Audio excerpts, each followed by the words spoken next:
Welcome to the Fiero project. After dark, it is midnight.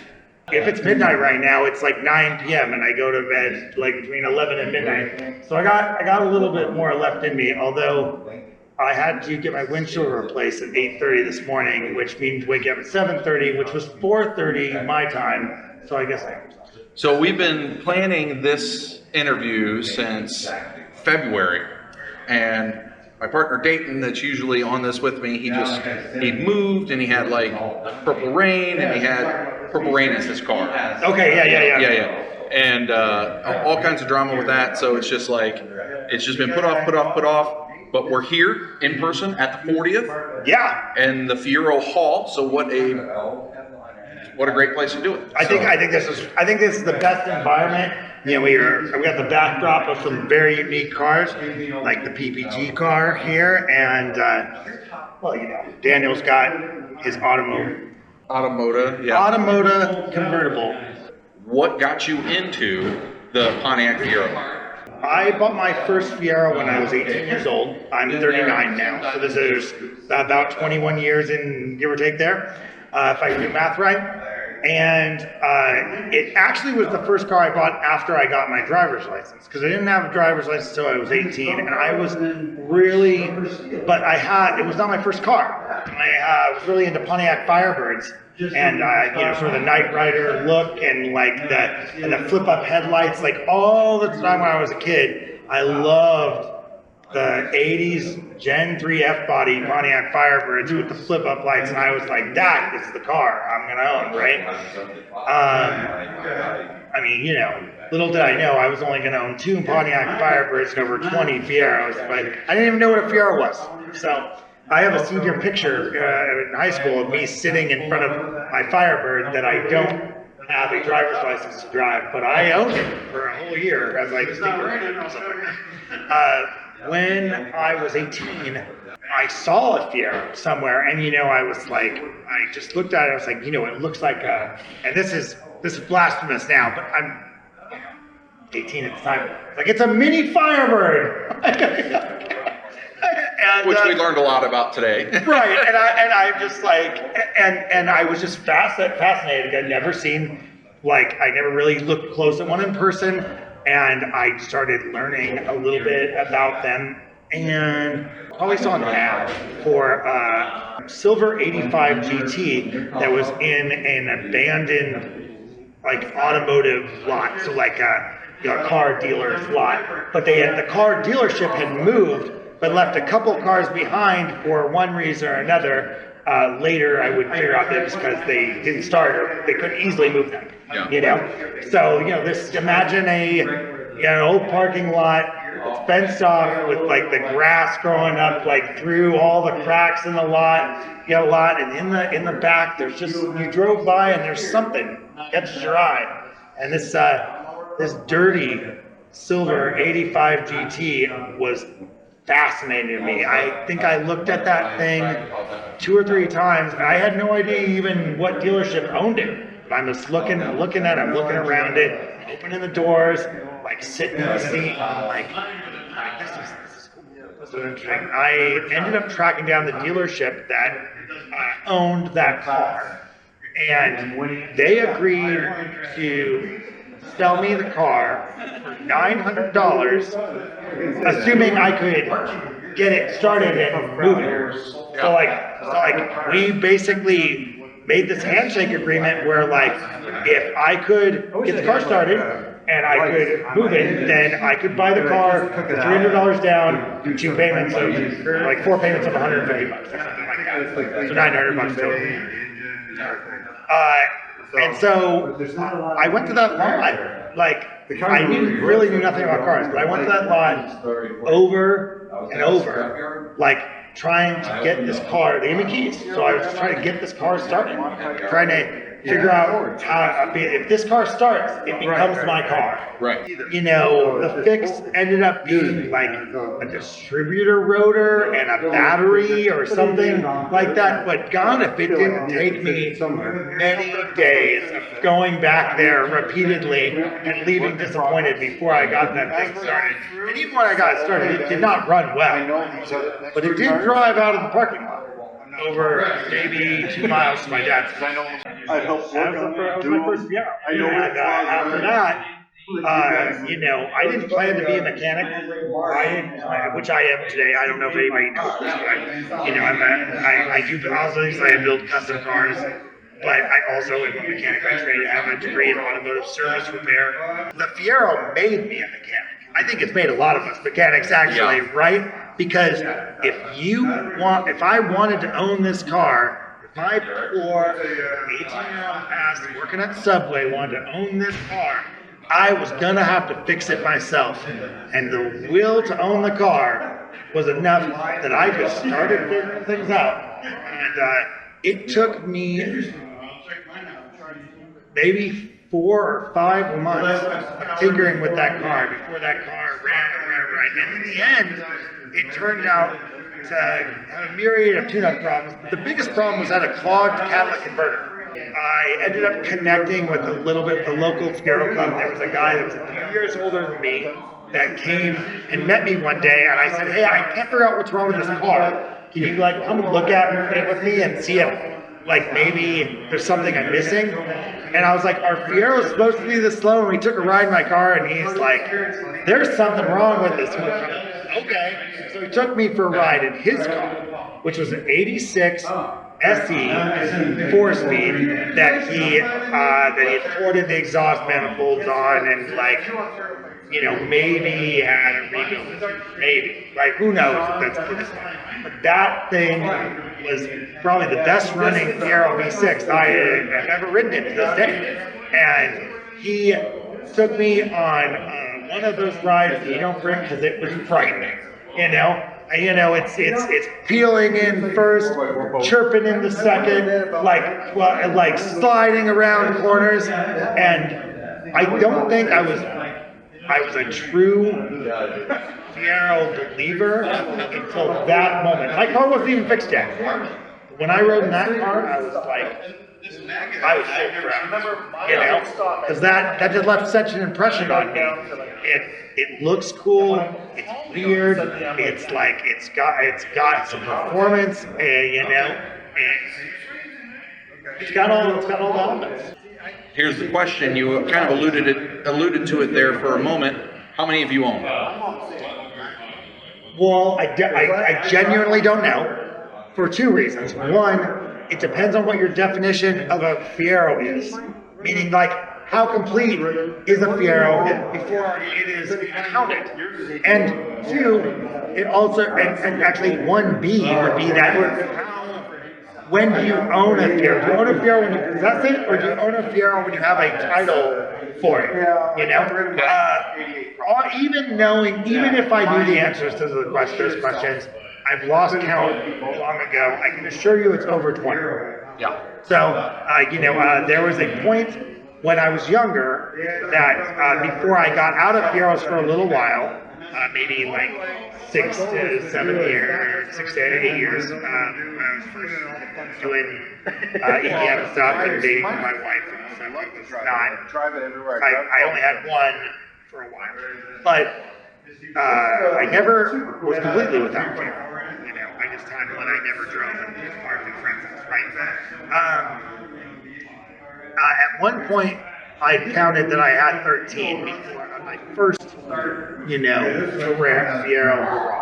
And this was sort of revival of my Fiero enthusiasm.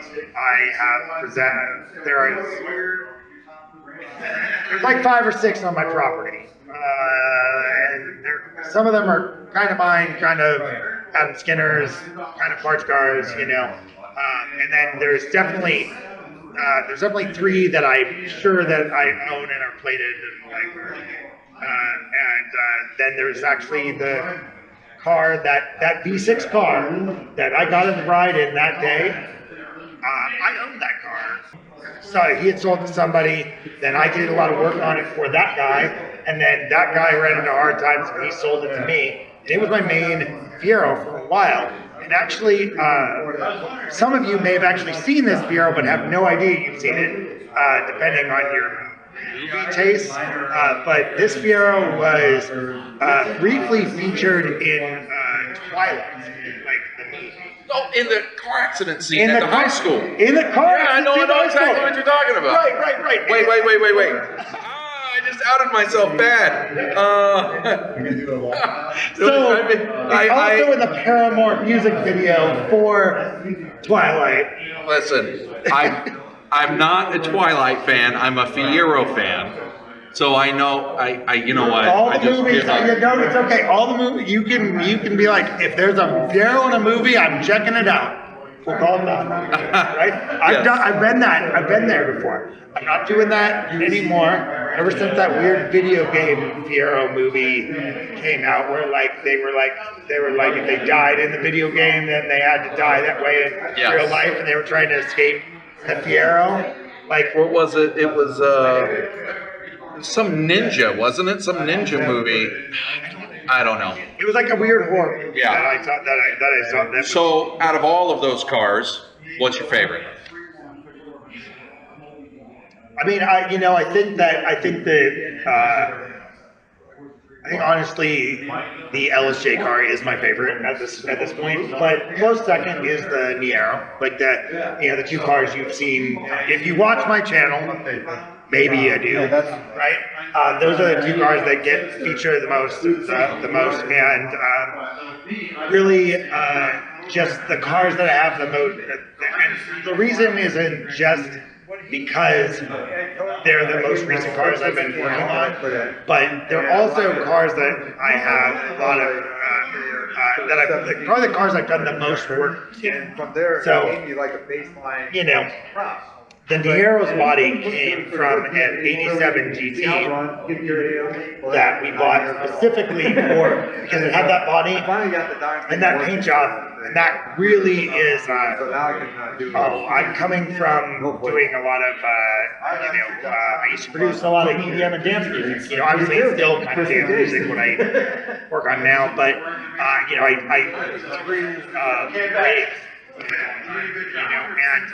I always had outfits that were bright neon colors, and so this car, that car matched the aesthetic that I always dressed in for those kind of parties. And so Rose sent it to me one day as almost a joke. She was like, did you see this Fiero? This Fiero was painted for you.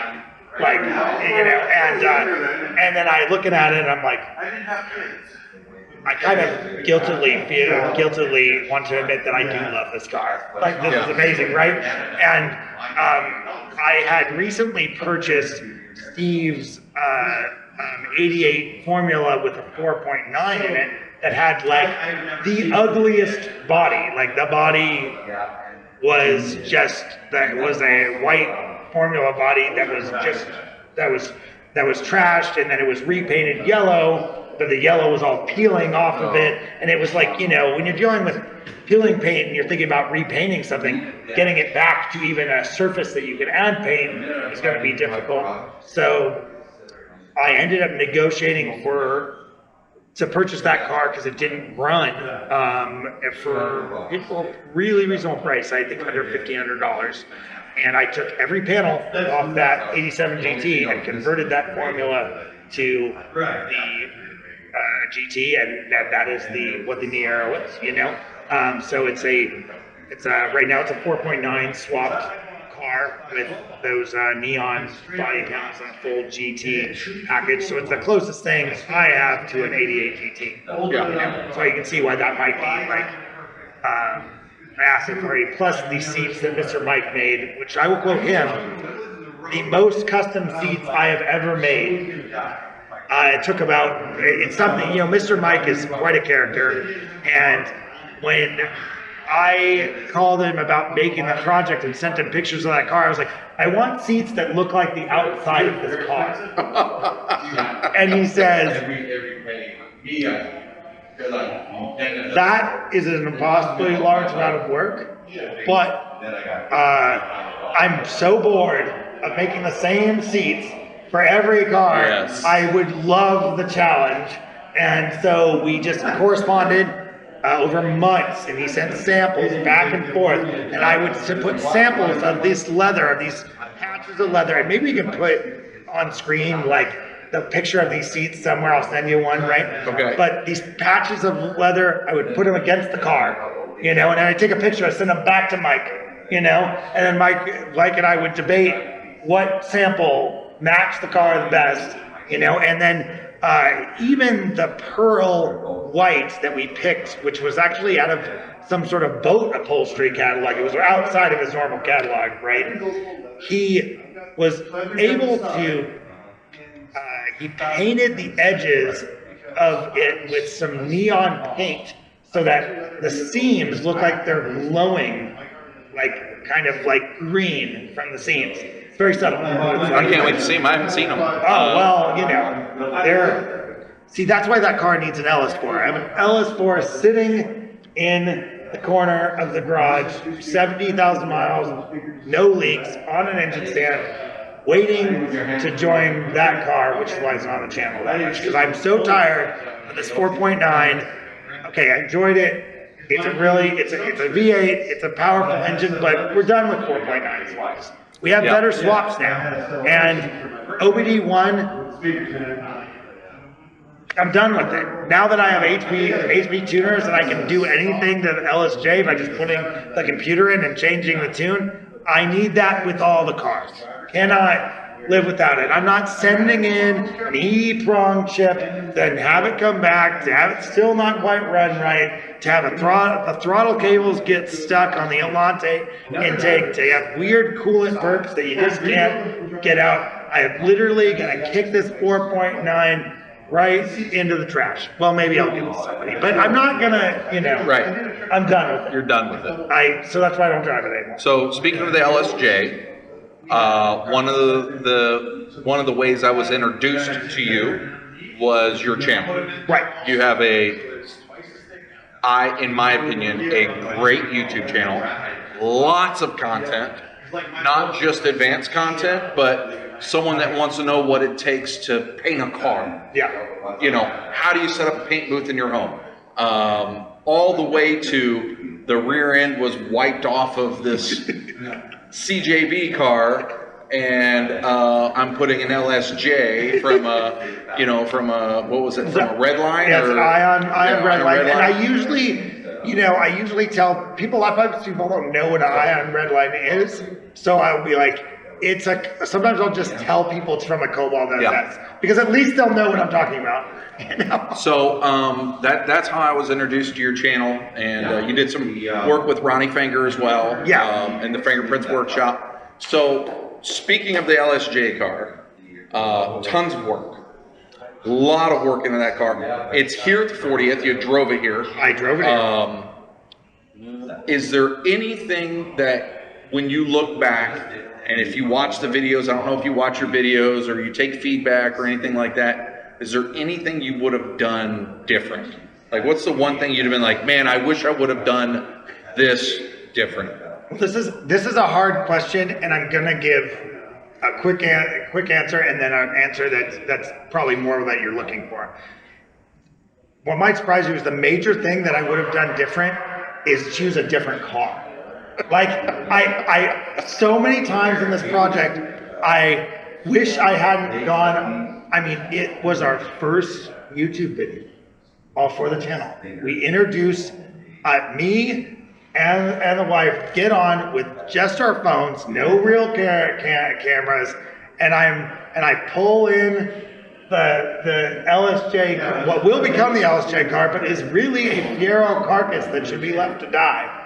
You know, and yes, it's a CJB car. It's CJB 402 1251, shipped out on March 18th of 1988. However, the amount of work that car needed, I spent so much money, so much time, so much effort that if I could just have gone back and just bought a unwrecked, non-running, bad paint, bad interior CJB coupe for maybe $1,000 instead of $300. Like, that would have saved me. I spent more time repairing that car than I did swapping the LSJ into it. And it was so unnecessary, and it will never be like, it will never be as perfect as a car that was never run. You know, like, it's all, even though it is, I'm pretty sure it's as close to the right dimensions as any car you'll see on the road. I mean, I matched it to a frame that was unwrapped, you know, so that we had a reference 88 frame that I had to have dropped off just to get measurements to see how big the cab needs to be. Where does the A-pillar need to sit? You know, because all of it was distorted. The impact force of that car twisted the wheelbase a quarter inch closer on the passenger side, jammed the door together, pushed the A-pillar forward, and lowered the B-pillar. You know, these are, and that's addition to just the cab distortions that happened where the doors actually became slightly closer together, because when you stretch a car forward, it also, you know, if you stretch something out, like you can imagine the middle gets thinner too, you know? Yeah. So like every conceivable direction, this is why when something gets hit and the frame is bent, a lot of times the insurance company just writes it off and they throw it away, you know? And in this case, that's really what should happen to this car. However, when I had no idea how damaged the car was, and I had no idea how much framework could possibly be. It was very, very well concealed by the fact that the lower frame rail and the bumper pad bar, which is what I looked at when I bought the car, was completely in the right place, as far as I could tell. There's no ripples. I've never replaced the lower frame rail, and I haven't replaced the rear bumper bar. The accident was into the taillight, which went into the upper frame rail, which then pushed the B-pillar forward, which then distorted the cab and pushed the A-pillar forward. Yeah, and the T-tops have no structure, so the T-tops, it just twists. Like, you cannot get in an accident in a T-top car without major frame distortion. You know, it's a downside of the T-top car, right? So, I learned so much watching that your YouTube channel, and also I really have enjoyed your contributions to Ronnie Finger, because that 84, right, 4-cylinder. It's an 85 2M4. That was 85. That thing, those video series blew up like nobody ever no one could have expected, right? What was it like working on that with Ronnie? Because he did some stuff on your channel too. Yes. So tell us about the guy that rebuilt this 4-cylinder 2M4 that no one wanted and made it into a YouTube sensation. Tell us about the guy a little bit. I think that his videos. Well, I saw his videos doing good, and it inspired me to do YouTube in a different way when I was first thinking about doing this, before that first video, you know? And that kind of leads into why this car didn't get replaced and did get used in the first place, because I felt like I watched him struggle with a car that was much more damaged than he expected it to be, you know? And how a project can escalate. And I saw that there's a positive to it, right? But the positive is it creates better content. And so really, it wasn't about, what I realized is it wasn't about restoring a car in the easiest way possible. Because how interesting is that? You know?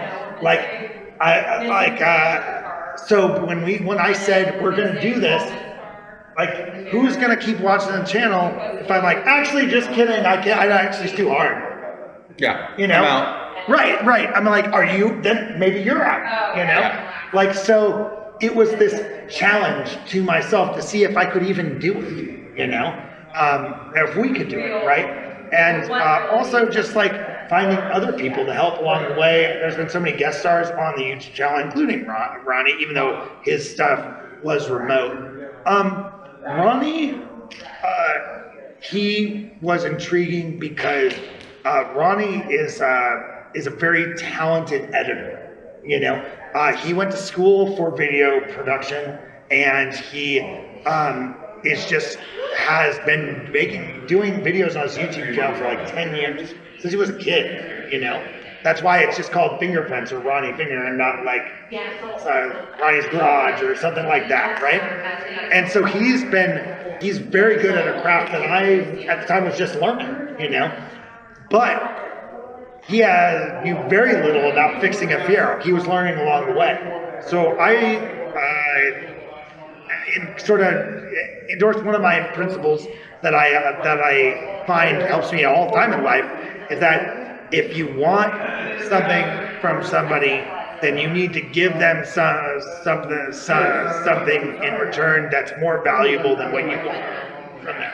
You know, and in this case, I had tons of Fiero knowledge, tons of Fiero advice, and a ton of parts that he was having trouble sourcing. So I was like, hey, like, you need a fuel tank? I got a fuel tank. You need taillights? I got taillights. You need advice on how things go? Join our little group of Fiero YouTubers. We're not as big as you here, right, but you know, we have a lot of resources and we know what we're doing with these cars, and it can help you out. And he agreed to, we had a little chat. We had a little chat group. We still have the chat group, but Ronnie is no longer a part of it. Not because Ronnie doesn't like us, but because he's done restoring his Fiero. And so he's like, hey, guys, I love you guys. We've had a good time. It's been a few years, but I'm cleaning up my messenger. So just message me individually if you want to talk to me, right? Yeah. You know, kind of thing.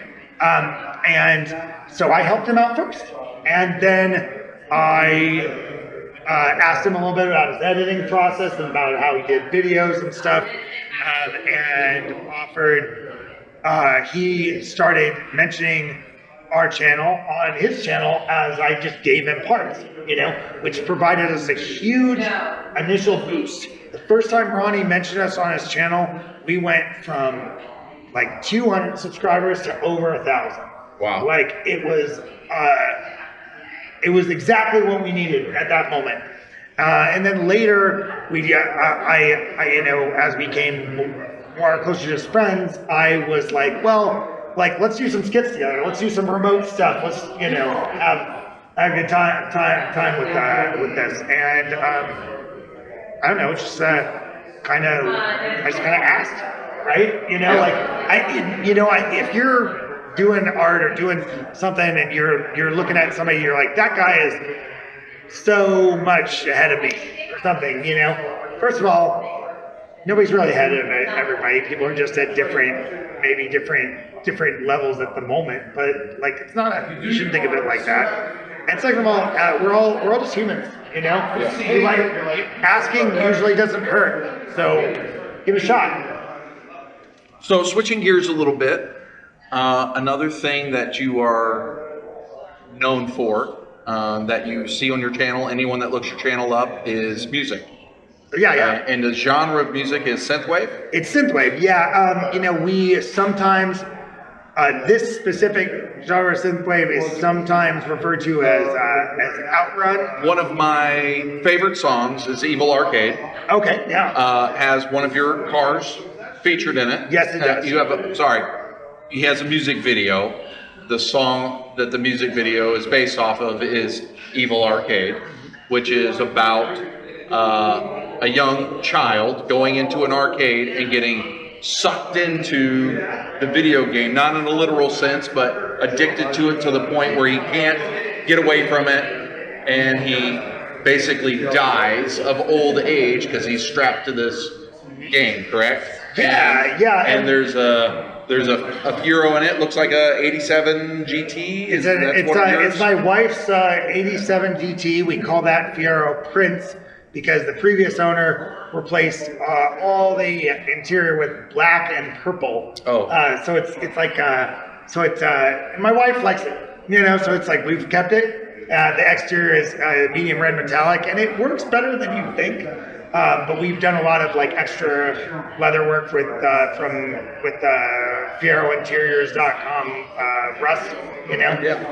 And so he's done a lot of like lower door cards for us with like black and purple stitching, and then like the armrests with black and purple stitching and stuff, you know. And she has some a Prince cassette tape in there, you know, and stuff like that.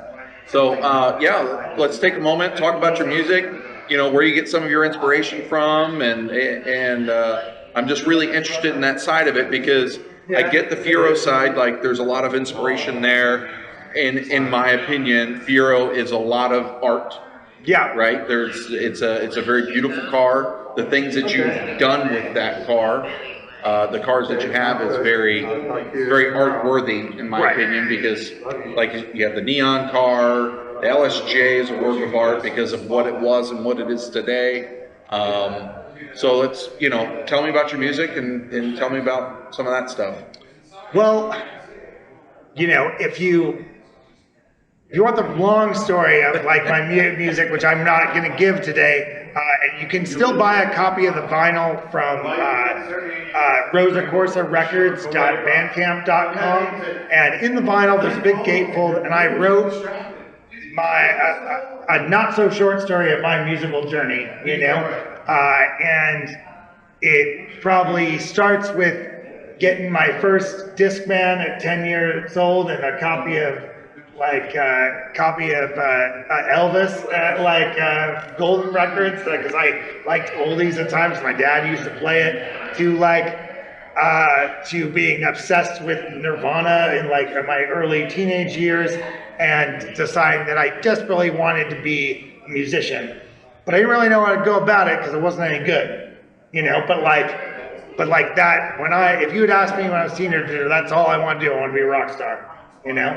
Didn't care about shit else. Even like by the time I had my first Fiero, I was still dreaming about being a rock star, you know.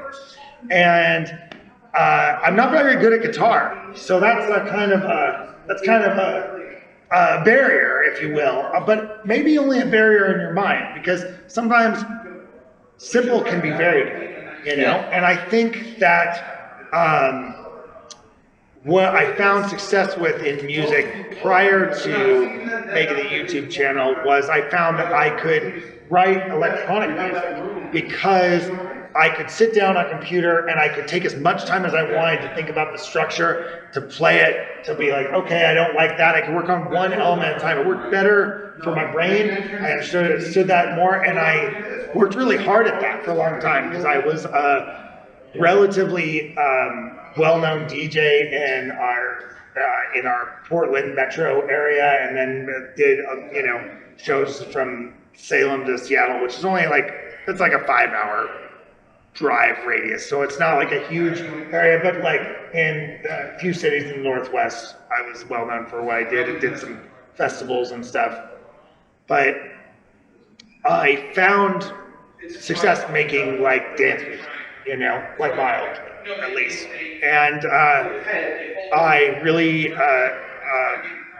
love doing that. But as I started to get older, it started to be outside of I didn't fit in as well with people who were, you know, barely adults, you know, and it started as my gray hair started coming in, and I'm raising 2 kids. I'm sometimes wondering, what am I doing here, you know? So I thought maybe I missed my chance to be a big musician, or be a successful musician in some way. It didn't go far enough that I wanted it to, and it was fizzling out. So I just decided to do something else. I needed to do some other art, and the YouTube channel was the art that I decided on, because I was sad, you know, about not having that outlet. And I didn't think I was going to make music anymore. Like I had been doing it a lot less the last few years before I stopped, and I didn't have a need to do it because I wasn't playing big DJ sets in front of people, you know. I mean, and so what am I making music for, right? But when I started doing the YouTube channel, I'd already been a big fan of synthwave, and I've always been a big fan of 80s music. In fact, everything 80s is something that really I hold dear. Probably because just like, you know, everything's so purely entertaining, you know? Yes. And the movies, they can do no wrong. I don't actually believe that the older movies are actually that much better. I think we just look at them with rose-colored glasses. You can't love something in the same way you can love it when you're nostalgic for it. I just went through that with Short Circuit. Yeah. It wasn't near the movie I remember. Yeah. Like I love Johnny Five, no disassemble, you know, but the effects and when I just remember being amazed watching that movie and then watching it today is like, oh. You know, I still love Short Circuit quite a bit. Actually, I think Short Circuit's one of my favorites, but I see what you mean, and I could and it really nails down my point. Is that like sometimes we love something despite its flaws. Right. Sometimes we love something because of the place it takes us. And synthwave, like which I started, like took me back to those moments of all those 80s songs that I loved. And I used to, and I would always listen to 80s music in my Fiero because I felt like it felt extra 80s with the 80s music, right? You know, you listen to the old 80s music in the car, it's like this car could be a new car. I could be just a, you know, you see what I'm saying? And so the synthwave music, new music, that gives me a lot of the same nostalgic feeling, still triggers that nostalgia, like you know, funny bone of sorts, you know, or that's the wrong word, but you know what I'm talking about. Yeah, it's it feels good. It feels good. It feels good for more reasons it's more than its parts. When we were talking when I was driving here from Cedar Point, and I was in the car and Interceptor's on, and I'm jamming through the gears, and I look up and there's a nuclear cooling tower there with steam coming out of it, and like what's more 80s than like nuclear cooling towers, right? Jamming through gears in a Fiero, and you know, it's just exactly. it's just immediately is like I'm Maverick. Right. Okay. So you get it. Well, if you get it. Sometimes you're trying to describe what synthwave is to people, and they're not going to get it no matter how much you explain to them. In any case, like on YouTube, if you want to be monetized, then you have to use copyright-free music, or you have to own the copyright to the music. And in this case, like I was like thinking, I don't own the copyright to any synthwave. Right? And I wanted to use synthwave for my 80s based channel. And so I was thinking about it, and I talked to my old production partner who's like one of my best friends. And I called him up and I said, hey, you know, it's been a long time since we wrote any music together, but like, I kind of want to write some music for my YouTube channel. He was so excited. When I told him that, he didn't even know what synthwave was.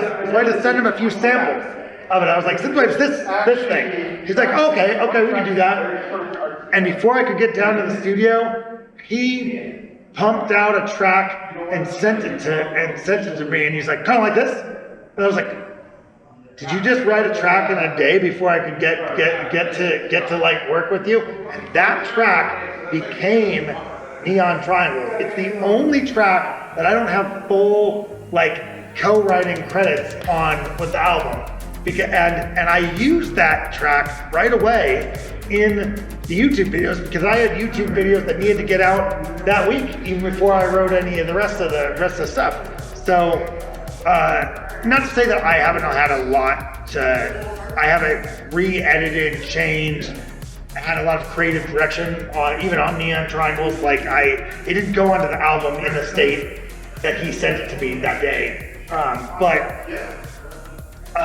You know, we started writing synthwave together for the YouTube channel with no plans for it to go anywhere other than to support the YouTube channel, right? Yeah. And it was sometimes after that thing with Ronnie, when we got those 1,000 subscribers, that I started getting comments about, hey, what music is this? Who is this? Where can I hear this music? And I know you've heard this before, but these guys haven't, right? My response was, well, you can hear it nowhere. or you can hear it at 10% volume while I'm talking over it on the YouTube channel. I was like, I don't know. I don't got anything for you. At that time, if I published the music, then we have a record label that we run for drum and bass music from back in the day that we've been me and my production partner working on. I actually get some residual checks for that and still have to do some accounting and stuff.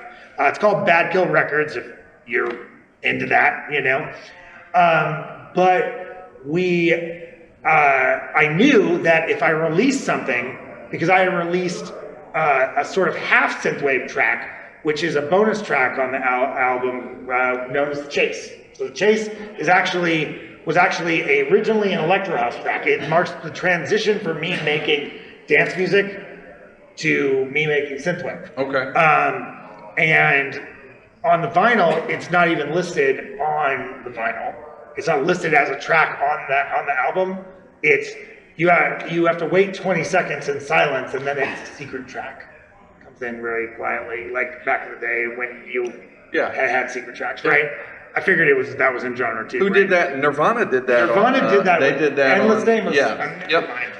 Yeah. So I was always struck by that. I was like, I'm doing that. Yeah. I was like, I'm getting an album on vinyl. I'm doing all the weird things. All right. So on the YouTube channel, what's next? You got the WRX wife. Yes. Right now. Right. So it seems like we're not doing any more Fiero stuff, but obviously, if you're watching this right now, either you're watching it on his channel or you're watching a small portion on my channel. But if you're watching on my channel, you've realized that you're watching a Project LSJ Fiero video of the 40th anniversary. So we're doing more Fiero stuff. I actually have a bunch of stuff that may now be in the past if they're watching this, but for me it's in the future. Editing of modifications I did just to get ready to come here. So I have new build modifications for the LSJ Fiero that are going into Project LSJ Fiero episode, and I have new traumatic breakdowns with the LSJ Fiero that are to be disclosed. So there's definitely that. I have another series of Fiero Fest videos to edit from the Northwest Fiero Fest.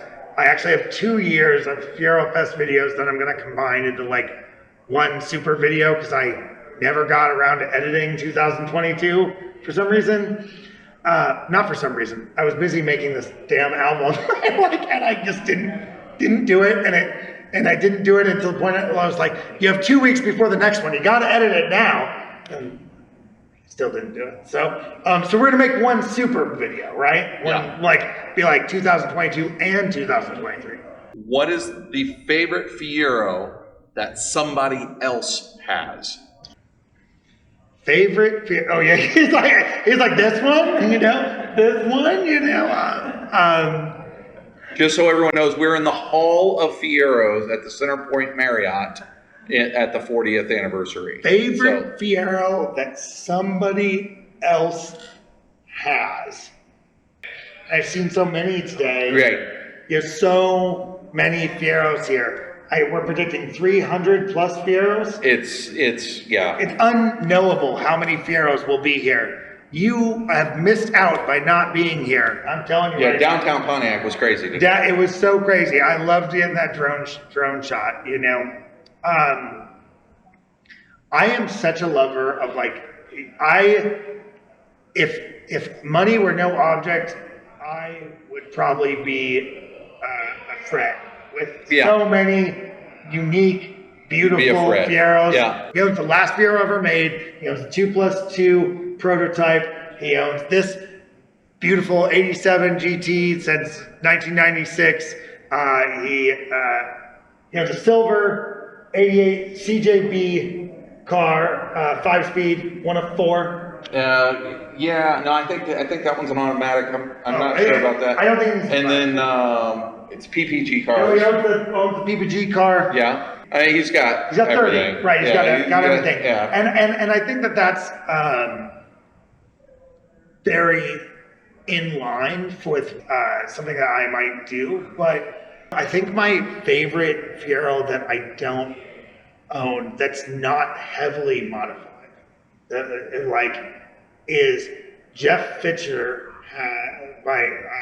used to be in a bar club, and he has one of the four that's not Fred's silver '88 CJB car with still mint original paint and a beautiful throaty 3.4 twin cam swap that looks like it came from the factory. I've seen YouTube videos of that car. It's stunning. It's stunning. It made me want to do a dual cam swap. Well, it makes the reason that I really like that car is because everything about it could have been done in a production vehicle. It could have been an '89 Fiero if they held the body style, but put the engine that eventually went in the '89-90 prototype. And anyone that's watching this that was not here, you missed out on the conversations from the engineers and what they built.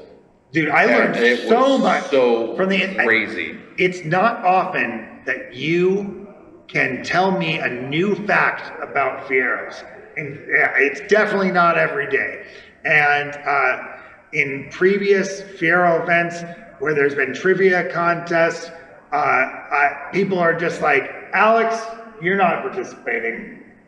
Right.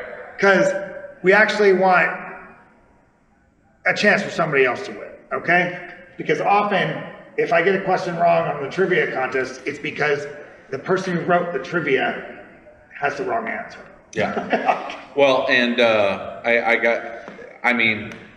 let's just roll into this. What do you think of the 40th so far? I drove 2,400 miles to be here, 3 days of 13, 14-hour days, and I do not have AC in that car. It was horrifically hot. And then I got hit by a hailstorm and destroyed my windshield. This is beyond worth it. This is amazing. Yeah. I'm meeting people that I have been talking to for 20 years, over the internet, that are just, there's such a separation between West Coast and Midwest. And East Coast people can come to the Midwest. It's not comparatively far compared to the West Coast. It's, miles and miles of nowhere. And, it's a lot of trip, but it's also a lot of experience. Nebraska and Iowa back to back, I just have to apologize. That's 10 hours of nothing. Nebraska got me with the hailstorm out of nowhere. Yeah. You might have done this differently, but I feel like I didn't quite finish answering your music question. And maybe you can put this in out of order, or you can put it in order. Yeah, just go.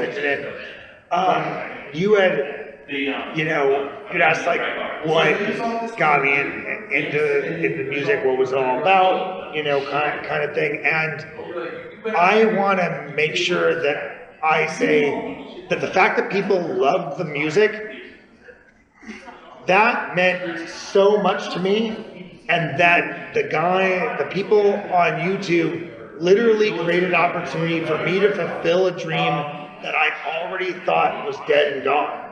I never would have thought that I would be holding a record contract for a whole album, and then 8 months later going on a tour and holding actual vinyl of my work in my hands.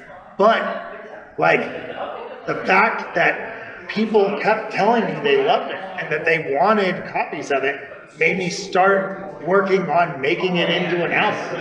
And I was excited about that prospect because it's hard to make art when nobody is desiring it, But when somebody is waiting for you to produce something, that can encourage you to really do your best. Get back. Nope. Get here. Get in here. Jen Goss. Yeah. She is a major reason that this the 40th is going on, and we were talking about either one of us, if we were in a trivia night about Fieros, it wouldn't be unfair. But the information that was gained today, neither one of us had any idea. I learned things about Fieros. I have not. It's been years since I've gotten a new piece of information about Fiero. So the speaker event was profoundly informative, you know? It was worth the how many hour drive? It was worth, well, not specifically just the speaker event, but the event, yes. It was, and it was 3 days of 13, 14 hours. I won't interrupt your podcast anymore. So, no, but thank you. You're welcome. I mean, you've done a hell of a job. It's It's a great show. been fun, and we're gonna have even more fun tomorrow. We'll see. You got a lot to live up to. At least I got invited. Music. Music, where was I at? Oh yeah, just that inspired me. I started making it for proverbially you guys. I was like, hey, I need to finish this because people want to hear it. And that was exciting to me, and that pushed me to make it better and better. And then I had this epiphany that changed my life a little bit, and where it was like, actually, I've been trying my whole life to prove that I was good enough. You know, I was like, I had to do every piece of the music myself, or else it wasn't really me. I couldn't take any credit for it, right? If I involved anybody else, people would doubt that I was capable. So like, I have to play all the guitar parts. I have to write all the pieces on the computer. I have to figure out all the notes on the keyboard. Can't have any help, because if I have help, then like someone will make fun of me and say it's not me. You're a fraud. You're a fraud. I want to be a fraud, right? But yeah, I mean. But what I realized is that no one cares. People care about a quality end product. So why am I making so many rules for something that I'm not like, that probably isn't going anywhere? I was like, maybe the rules are just an excuse to not succeed, you know? And so I was like, how about I'm throwing out the old playbook, okay? I was like, I've met so many great musicians over the previous 10, 15 years. I was working with musicians doing other things. It's like, if somebody can contribute, how about I just ask them if they want to contribute to the project, and I just make the music that I want to make and make it as good as possible. No rules, you know? Like, and what would happen if I did that? And that's what this album is. I am the creative director, and I did sit down and produce every track except for Neon Triangles, as we talked about. However, like, there also are 5 other musicians, or 6 other musicians that contributed strong, large portions of parts to the songs. Plus, there are visual artists, photographers, and layout, and my friends that did help me with the layout, and as well as a guy in Indonesia that turned my face into a synthwave, like a synthwave, color scheme on Fiverr. Like all those people, like helped me give you guys the best, album I could. And that felt really good to just be free to collaborate, be free to to just try to do the best thing possible, because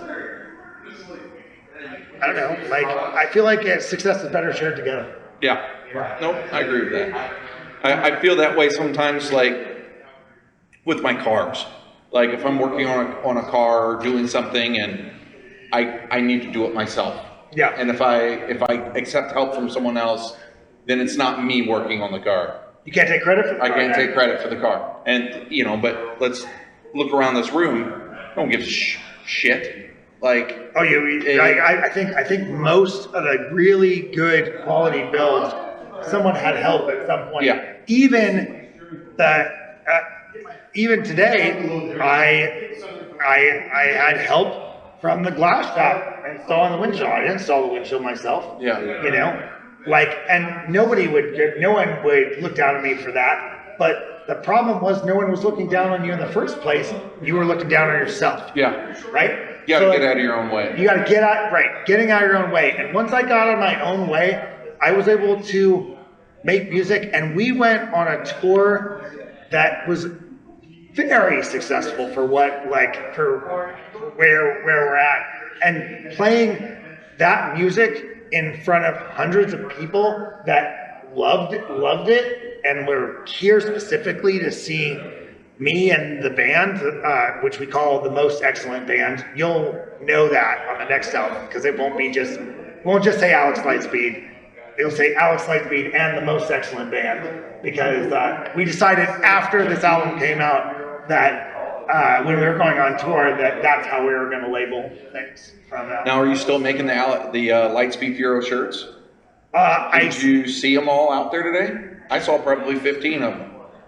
Wow. No, I didn't. Yeah, I saw them everywhere. I am still making Lightspeed Fiero shirts in theory, although I'm not home to do it right now.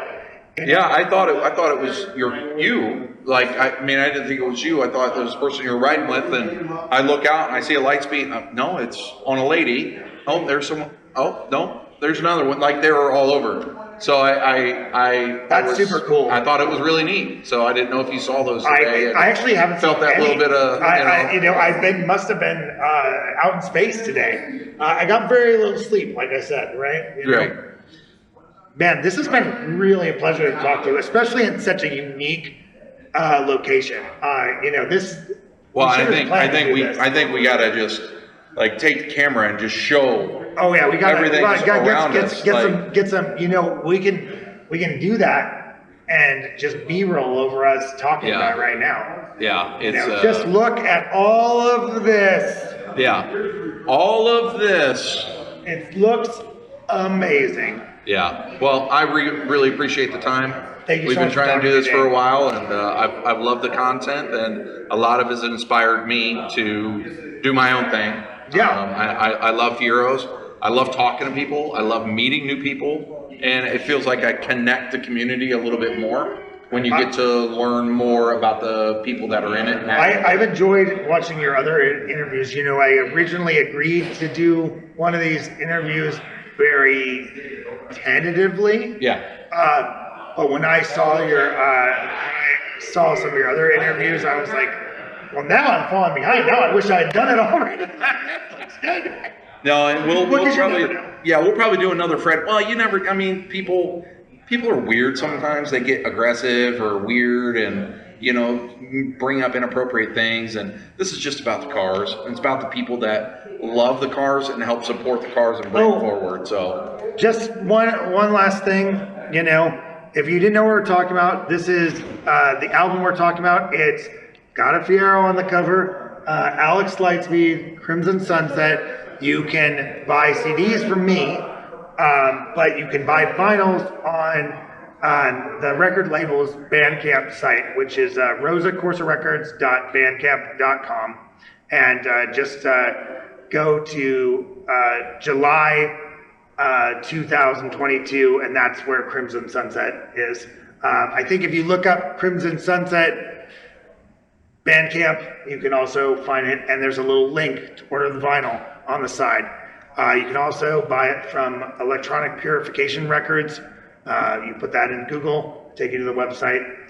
Except you buy it in euros from there, because it was actually pressed in Germany and then shipped over to the U.S. And you have a bunch of videos, so you can check it out on YouTube as well, right? Oh yeah. You can listen to it on Spotify. You can check it out on YouTube. That's only for physical copies. Everywhere where music is sold, it's there. Awesome. It's outside of my control. It is owned by.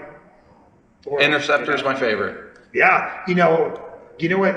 I think you have an interesting album when frequently everyone has a different favorite. Yeah. Like that always baffles me. I'm always so interested in what people's favorite is, because personally my favorite is Nightbreak.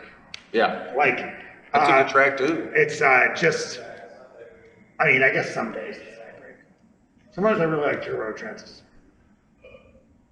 I have to put my album down for a while so I can actually enjoy it. Yeah. So like I have not actively listened to my album in maybe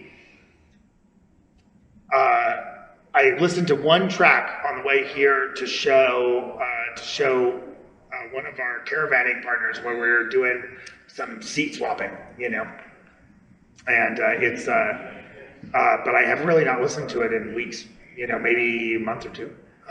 So that way, when I finally do listen to it, it'll be real fresh. It'll be like I didn't write it. Yeah. So, all right, man. Well, have a great night. We'll see you around the show. Hang out. Definitely. Whatever you need, man. Thank Just you let me so know. much. I really enjoyed this.